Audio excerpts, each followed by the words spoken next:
દર્શક મિત્રો, નવજીવન ન્યૂઝમાં આપનું સ્વાગત છે. વાત છે મોરબીના જે પાટીદાર સમાજના યુવા આગેવાન છે મનોજભાઈ પનારા. તેઓ ઘણા સમયથી ખેડૂતોના મુદ્દે પણ સક્રિય છે. જે ગેરકાયદેસર પ્રવૃત્તિઓ ચાલે છે, જે અસામાજિક તત્વો બેફામ બન્યા છે, તેને લઈને તેઓ અભિયાન પણ મોરબીમાં ચલાવી રહ્યા છે.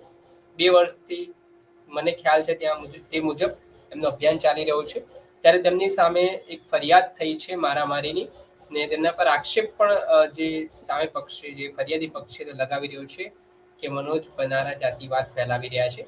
ત્યારે આપણે સીધી તેમની સાથે જ વાતચીત કરીએ, આખી ઘટના જાણીએ કે શું મામલો છે, કેમ તેમની સામે ફરિયાદ થઈ છે અને કેમ તેમના પર આવા ગંભીર આક્ષેપો લાગી રહ્યા છે. મનોજભાઈ, નવજીવન ન્યૂઝમાં આપનું સ્વાગત છે. Thank you. મનોજભાઈ, પહેલા જોઈએ તો આપ પાટીદાર અનામત આંદોલન સમયથી ચર્ચામાં રહ્યા છો. ત્યાર પછી પાટીદાર સમાજ માટે વિવિધ મુદ્દાઓ તમે ઉપાડતા આવ્યા છો, અને ખાસ કરીને અત્યારે જે જેતપરનો મુદ્દો ચાલ્યો તેમાં તમારી જે ગૌશાળા હતી એને નોટિસ પાઠવવામાં આવી તંત્ર દ્વારા. કારણ હતું કે તમે ખેડૂતોનો સાથ આપ્યો, તો ત્યાંથી સિલસિલાની શરૂઆત થઈ. પહેલા એ બાબતને લઈને તમે શું કહેશો, પછી આપણે આવીશું તમારા પર જે ફરિયાદ થઈ છે એ મુદ્દા પર. પહેલા અગાઉ તમારા પર જે નોટિસ તમારી ગૌશાળાને મળી હતી એને લઈને તમારું શું કહેવું છે? જે રીતે ખેડૂત આંદોલનની અંદર અમે હિસ્સો લીધો અને ખેડૂત આંદોલન જે રીતે સફળ થઈ રહ્યું છે અને સરકારને પરિપત્ર બહાર પાડીને 2 ગણા ભાવ જમીનના મૂલ્યના આપવા પડ્યા, અને એ આંદોલનને પૂરું કરવા માટે અથવા તો ખતમ કરવા માટે સરકાર અને એના અધિકારીઓએ જે તે સમયે મારી ઉપર નોટિસ કાઢી, મારી ગૌશાળા ઉપર નોટિસ કાઢી અને ગૌશાળાને ડિસ્ટર્બ કરવાનો પ્રયત્ન કર્યો. પરંતુ વિષય એમાં એટલો જ હતો કે એ ગૌશાળાનો પ્રમુખ હતો, એટલે મેં મારા ટ્રસ્ટીઓને મીટિંગ બોલાવી અને મેં મારા પ્રમુખ પદ તરીકે રાજીનામું આપી દીધું એ જ દિવસે, જેથી કરીને ગાયો હેરાન ન થાય, ગૌશાળા તૂટે નહીં, અને આપણે કોઈ પદનો મોહ નથી. પદ છોડી દીધું. લગભગ મને લાગે છે કે એ વિષય અત્યારે પૂરો થઈ ગયો છે. એટલે હવે એ વિષય પૂરો થઈ ગયો છે અને મને લાગે છે કે ફરીથી ઊભો કરવો એ વ્યાજબી લાગતું નથી. પરંતુ ક્યાંક ને ક્યાંક તમે સમાજ સેવા કરો, લોકોના કામ કરો, એટલે અમુક એવા લોકો હોય જ કે જેને તમને સારા કામ એનાથી દેખાય નહીં, અને સારા કામમાં 100 વિઘન, આપણે ત્યાં વડીલો એક કહેવત હતી. એટલે જ્યારે તમે સારું કામ કરવા નીકળો ત્યારે એવા લોકો તમારી વચ્ચે આવી જ જાય કે જે તમને હેરાન પરેશાન કરે, ડિસ્ટર્બ કરે, અથવા તો તમારા ગામમાં રોડા નાખે. આ હજારો વર્ષથી પરંપરા છે. તમને ખબર છે કે ઋષિમુનિઓ જ્યારે યજ્ઞ કરતા ત્યારે રાક્ષસો એમાં હવનમાં હાડકા નાખતા. આપણે ત્યાં કહેવત છે કે સારા કામમાં 100 વિઘન અને હવનમાં હાડકા નાખવા વાળા હોય જ. એટલે આવા ગામ હોય યા ઉકરડા હોય, આવી જે કહેવતો છે એ આવા જ લોકો ઉપરથી પડી છે અને આવા લોકો આવતા હોય છે. પરંતુ જ્યારે તમે સત્યની લડાઈ લડતા હોય ત્યારે તમારે બહુ ચિંતા કરવાનો વિષય હોતો નથી, કારણ કે તમને પ્રકૃતિ, કુદરત અને ઈશ્વર મદદ કરતું હોય છે કે એવું તત્વ હોય છે કે જે તમે સત્યની સાથે હોય એટલે એ તમને મદદ કરતું રહીએ અને આવા લોકોને સામો જવાબ મળતો રહીએ. અને તમારે મક્કમતાથી, નિડરતાથી, ડર્યા વગર સામાજિક સેવાઓ અવિરત ચાલુ રાખવી જોઈએ એવું મારું વ્યક્તિગત માનવું છે. અને એ સેવાઓના ભાગ રૂપે જ મને અત્યારે બદનામી કયો, FIR કયો, જાતિવાદી કયો, આ જે ટેગ મળી રહ્યા છે એ બધા જ લોકોની સેવાના ટેગ છે. અને હું ખુશ છું કે મને આવા ટેગથી નવાજવામાં આવે છે એવા લોકોથી કે જેની પોતા ઉપર પાસા થયેલા છે, અથવા તો ચીટિંગના કેસ છે, અથવા તો ફ્રોડના કેસ છે, અથવા તો દારૂના કેસ છે, વ્યાજવટાના કેસ છે, મારામારીના કેસ છે. આવા લોકો, આવા તત્વો મારી ઉપર નાનો મોટો કાદવ ઉછાળવાનો પ્રયત્ન કરે છે. પરંતુ તમે જાણો છો કે સત્ય પરેશાન હો सकता है लेकिन हार नहीं सकता. હા, એટલે પરાજિત નહીં હો શકતા. એટલે આ લડાઈ છે, હું આ જિલ્લામાં લડું છું અને આ જિલ્લાને હું ભય મુક્ત બનાવવા માંગુ છું, વ્યાજ મુક્ત બનાવવા માંગુ છું, ગુંડાગીરી મુક્ત બનાવવા માંગુ છું. અને એમાં ખૂબ યુવાનોનો મને સપોર્ટ છે, દરેક જાતિ, જ્ઞાતિ, ધર્મના લોકોનો સપોર્ટ છે. અને આપના ધ્યાનમાં મૂકી દઉં કે અમે ક્યારેય જ્ઞાતિ, જાતિ કે ધર્મ જોયા વગર લોકોનું કામ કરીએ છીએ. મારી પાસે જે કોઈ સમાજનો કે કોઈ પણ જ્ઞાતિનો કે કોઈ પણ ધર્મનો માણસ પીડિત હોય અને આવ્યો હોય તો મેં એને મારી કેપેસિટી પ્રમાણે તમામ પ્રકારની મદદ કરી છે અને તમામ પ્રકારની મદદની સાથે એને સહયોગ આપ્યો છે. એટલે જે લોકોને પીડા છે મારા કામથી, જેમના ખોટા ધંધા બંધ થઈ ગયા છે, આવા લોકો દેકારો કરતા હોય છે ને એ તો કરવાના છે. એનાથી કોઈ મને ફેર પડતો નથી ને હું તો લડવાનો છું. મનોજભાઈ, હવે આ જે તમારા પર ફરિયાદ થઈ છે, કઈ બાબતને લઈને ફરિયાદ થઈ છે, શું આખો મામલો હતો, કોણ છે ફરિયાદીને, કઈ રીતે આખો બનાવ બન્યો? ઘટના તો એવી છે કે 4-5 દિવસ પહેલા મને અચાનક એક ફોન આવે છે સાંજે 8:30-9 ની અંદર કે તારું લોકેશન આપ, અમારે તને મળવું છે. એટલે મેં કીધું બોલો શું કામ હતું? મને કે તું મારા માણસો ઉપર ઘણા દિવસથી વ્યાજખોરીની ફરિયાદ કરાવે છે, ગુંડાગીર્દીની ફરિયાદ કરાવે છે, આ બધી મારા માણસો ઉપર તું ફરિયાદ કરાવે છે એટલે તને મારી નાખવો છે. આવી સીધી મને ધમકી આપી. એટલે અમે પણ કઈ શું કહેવાય, હાથ જોડવા વાળા કે ભાઈ સાહેબ બાપા કહેવા વાળા માણસ નથી. એટલે અમે એને કીધું કે ભાઈ તારે અમને ગોતવો નથી, તું કે અહીંયા અમે આવી જાય અને તારે મર્ડર જ કરવું છે ને, જોઈ લઈએ તું શું કરે છે અમને. કારણ કે આ લડાઈ જે છે ને એ ગુંડાઓ લુખાઓ સામે છે. આ વ્યાજખોરો એટલા બધા હોય કે એ માણસને આત્મહત્યા કરવા સુધી મજબૂર કરતા હોય. અને પરિવારો ગુજરાતના અનેક દાખલાઓ છે, બરબાદ થઈ ગયા છે ને સામૂહિક આ વ્યાજખોરોની ત્રાસના કારણે હત્યાઓ પરિવારોએ કરી છે. એટલે આ એટલા બધા ક્રિમિનલ માઇન્ડેડ હોય કે ખરેખર આવું કહેતા હોય તો કરવાના પણ ચાન્સ રહીએ. એટલે અમે થોડા મિત્રો એને કીધું એ જગ્યાએ મળવા ગયા કે ભાઈ તારે અમને લોકેશન નથી ગોતું, અમે તારી પાસે આવી જાય. એટલે અમે થોડા મિત્રો એને મળવા ગયા. એ તો ત્યાં હાજર નહોતો, વયો ગયો હતો. પરંતુ અમે નીકળી ગયા પછી ખોટી ફરિયાદ હોસ્પિટલમાં દાખલ થઈ અને એના કોઈ કઝિન બ્રધરે મારી પર કરાવી અને મને માર માર્યો છે ને આ છે ને તે છે. પણ એકચ્યુઅલી અમારી પાસે ઘણા બધા એવા પુરાવા છે સીસીટીવીના કે આવું કોઈ ઘટના બની નથી. અને એ રેકોર્ડ હું આવતા દિવસોમાં પોલીસ અને કોર્ટ માગશે ત્યારે આપવાનો છું. પણ વાત એ નથી, વાત એ છે કે જે રીતે આ માણસ મુકેશ બચ્ચુ, જે માણસે મને ફોન કર્યો હતો અને એક બીકે, એની અટક નથી ખબર, બીકે ભરત એવું નામ છે, એનો સાથીદાર છે, એની ઉપર એક અરજી અમે કરાવી હતી વ્યાજખોરીની. જે બીકેના દીકરાએ એક નિર્દોષ સોનીના છોકરાને કારની સાઈડ કાપવામાં મર્ડર મોરબીમાં કરી નાખ્યું હતું. બહુ ચકચારી કેસ છે.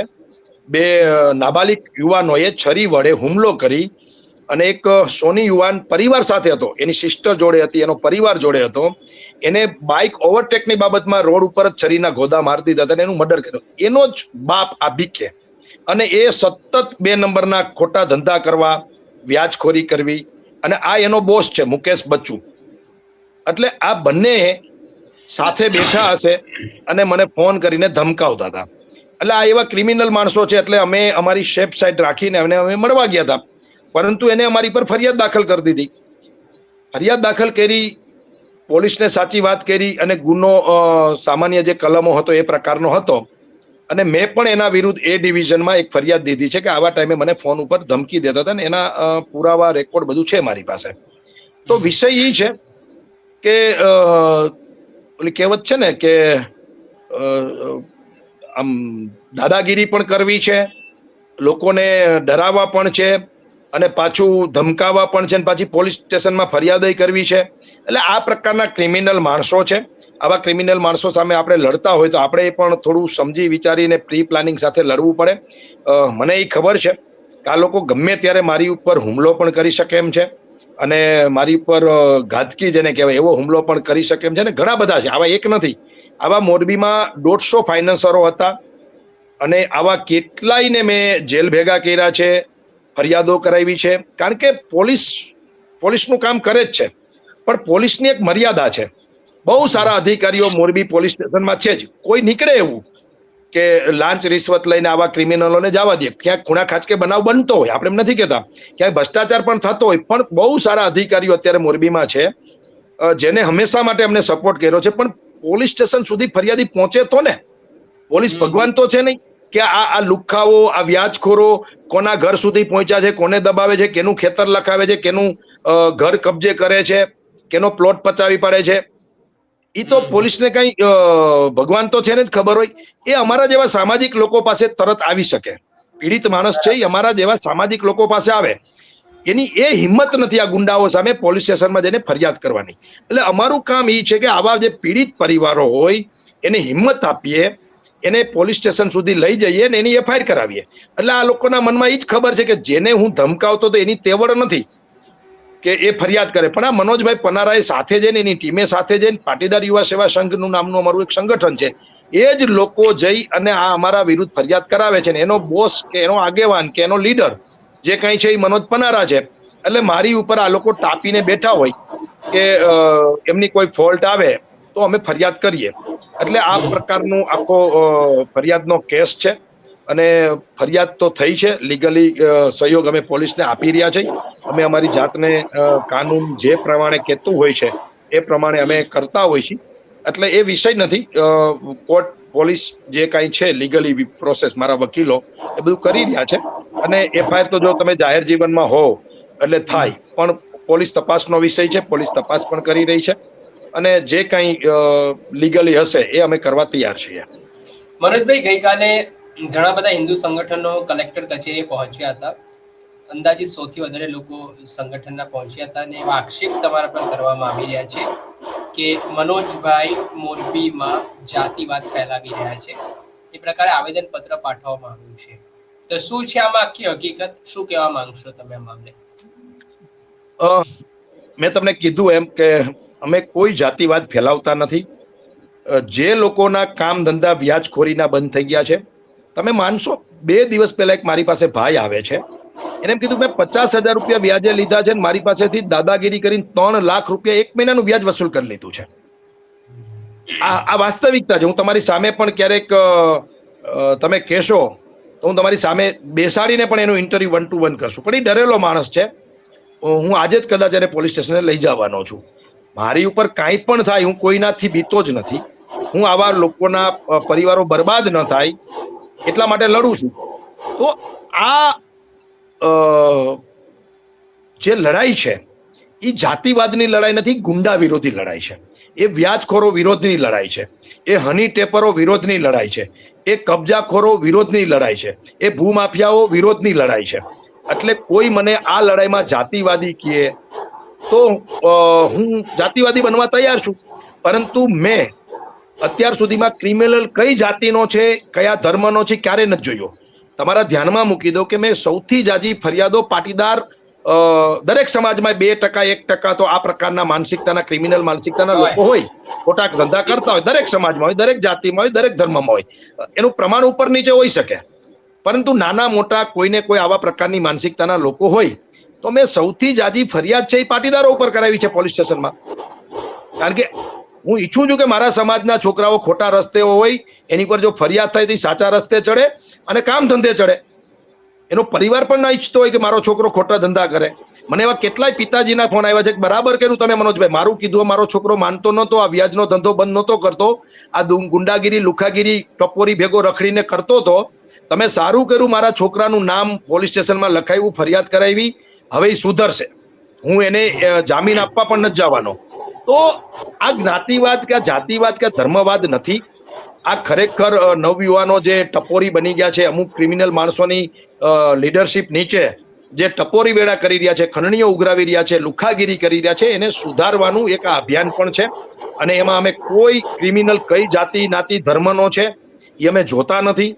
ક્રિમિનલ છે અને ગુંડાઓ લુખાઓ વ્યાજખોરનો કોઈ ધર્મ જાતિ કે સંપ્રદાય હોય જ નહીં.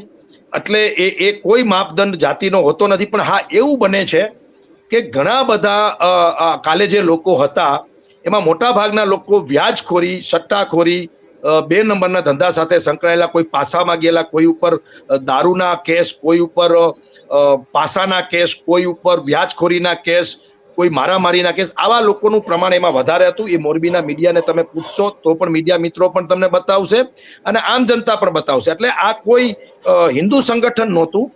આ માત્ર ને માત્ર વ્યાજખોરો, લુખ્ખા અને ગુંડાઓનું સંગઠન, જે મને દબાવવા માટે, મારી આ સામાજિક પ્રવૃત્તિને બંધ કરાવવા માટે ને એમના મનસુબા ચાલુ રહે, એમના જે ધંધા બંધ થઈ ગયા છે. આજે મોરબીમાં તમને કહું, ફાઇનાન્સોની જે 10% 20% 40%ની જે હાટડીઓ ખુલી ગઈ હતી ઠેકાણે ડેઇલી ફાઇનાન્સ, આ બધું જ બંધ થઈ ગયું છે. સટ્ટાની મોટા ભાગની દુકાનો બંધ થઈ ગઈ છે. ગુંડાગીરી મોટા ભાગે બંધ થઈ ગઈ છે. એટલે હવે આ લોકોને ફરીથી પોતાની દુકાનો ખોલવી છે. અને સટ્ટા વ્યાજખોરી આ બધું ફરીથી ચાલુ કરવું છે. એટલે એને શું કરવું પડે? એના લીડરને જ ખતમ કરવો પડે. એટલે મારી ઉપર આ પ્રકારના આક્ષેપો કરવા, આ પ્રકારના જેને કહેવાય ને કે ફરિયાદો કરવી, આ બધું કરી રહ્યા છે. પરંતુ આ મનસૂબો એમનો કામયાબ થવાનો નથી. કારણ કે જાગૃત લોકો ખૂબ દરેક સમાજના મારી સાથે છે, દરેક ધર્મના લોકો મારી સાથે છે. એટલે જ્ઞાતિ જાતિથી ઉપર ઉઠીને માનવતાની વાત અમે કરી રહ્યા છીએ, બંધારણની વાત કરી રહ્યા છીએ, કાનૂનની વાત કરી રહ્યા છે કે કાનૂન કોઈને પણ પરમિશન નથી આપતું કે ગુંડાગીરી કરે, વ્યાજખોરી કરે, દાદાગીરી કરે. પણ હા, ક્યારેક પછી જાહેર જીવનમાં ઈંટનો જવાબ પથ્થરથી પણ દેવો પડે. અને ભગવાન કૃષ્ણએ ગીતામાં કીધું છે કે હણે એને હણવામાં પાપ નથી. તો આવા કોઈ ટપોરીઓ એકદમ સામે આવી જાય તમારી, તો પછી અહીંયા કઈ એની આરતી ઉતારવાની કે હાથ ન જોડવાના હોય.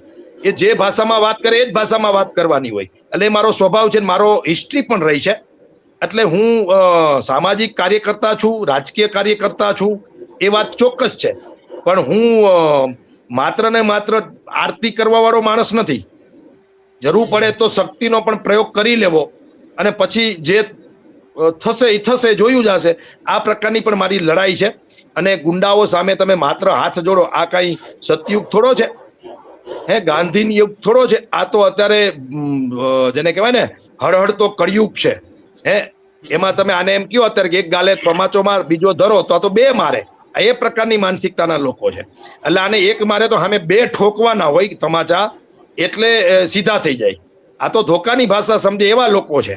એટલે એમાં કઈ વાંધો નથી. ફરિયાદ થઈ, જાતિવાદી ચિત્રે, એ જે ચિત્રવાય ચિત્રે, એનાથી કોઈ ફરક નથી પડતો. પણ હું તમને એક છેલ્લી વાત કરું છું, પછી આપ મને કઈ પૂછી શકો છો કે આ લોકો જે ગયા હતા, મને જાતિવાદ ચિતરવા ગયા હતા, પણ એ લોકો તો હિન્દુ સંગઠનના બેનર ઉપર ગયા હતા. એ પણ એક પ્રકારનો વાદ જ છે ને, હિન્દુ મુસ્લિમ વાદ. એમ સમજી ગયા તમે? તો આવા લોકોને કોઈ અસ્તિત્વ નથી, તથ્ય નથી, અને આવા લોકોનું કોઈ સાંભળવા વાળું પણ નથી.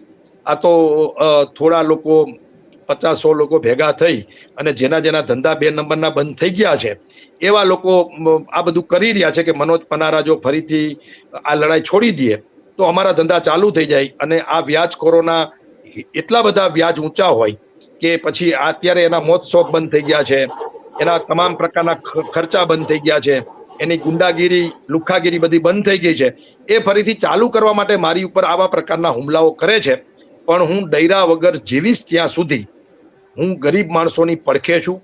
અને ગરીબ માણસો જે પણ પીડિત છે, એ આપના માધ્યમથી પણ કહું છું કે કોઈના બાપથી બીતા નહીં. ગુંડા, લુખ્ખાઓ જે છે એની સીધો જ એક જ અર્થ કે તમે તમારા લાગુ પડતા પોલીસ સ્ટેશનમાં એની વિરુદ્ધ અરજી દો, અને એક અરજીની નકલ તમારા મુખ્ય કમિશનર હોય, કલેક્ટર હોય કે પછી એસપી હોય, એને પણ એક નકલ મોકલો.